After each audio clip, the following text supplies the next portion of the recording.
പണ്ടൊക്കെ ഒരു കാറ്റടിച്ചാൽ മുടങ്ങുന്ന വൈദ്യുതിയാ. ഇതിപ്പം പവർ കട്ടില്ലാത്ത 10 വർഷം. ഇരുട്ടത്ത് എന്തൊക്കെ പണിയൊപ്പിച്ചതാ പണ്ട്. ഇപ്പൊ എല്ലാം ഒരു നൊസ്റ്റാൾജിയ. ക്ഷേമ പെൻഷൻ ഇനിയും കൂട്ടാൻ പോകുന്നാ കേൾക്കുന്നത്. പാവങ്ങളെ സഹായിക്കാൻ എന്തൊരു ഉത്സാഹം. പണ്ടൊക്കെ വല്ലപ്പോഴും വല്ലതും ഒക്കെ കൊടുത്താൽ മതിയായിരുന്നു. ഇപ്പൊ മുടങ്ങാതെ മാസം തോറും വീട്ടിൽ കൊണ്ടുപോയി കൊടുക്കുകയല്ലയോ. എന്തൊരു ആർഭാടാ.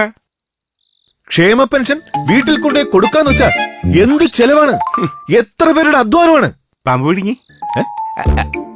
അല്ല, ഫണ്ട് വിഴുങ്ങുന്നല്ല, പാമ്പ് വിഴുങ്ങുന്ന ഇവിടെ. അതുവിട്.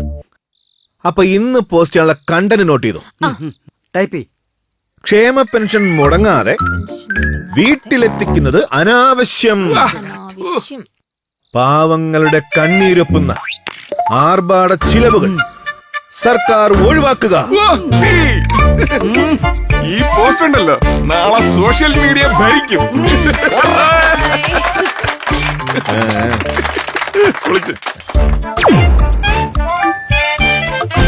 കുശുമ്പിനും പുന്നായ്മയ്ക്കും മരുന്നില്ല.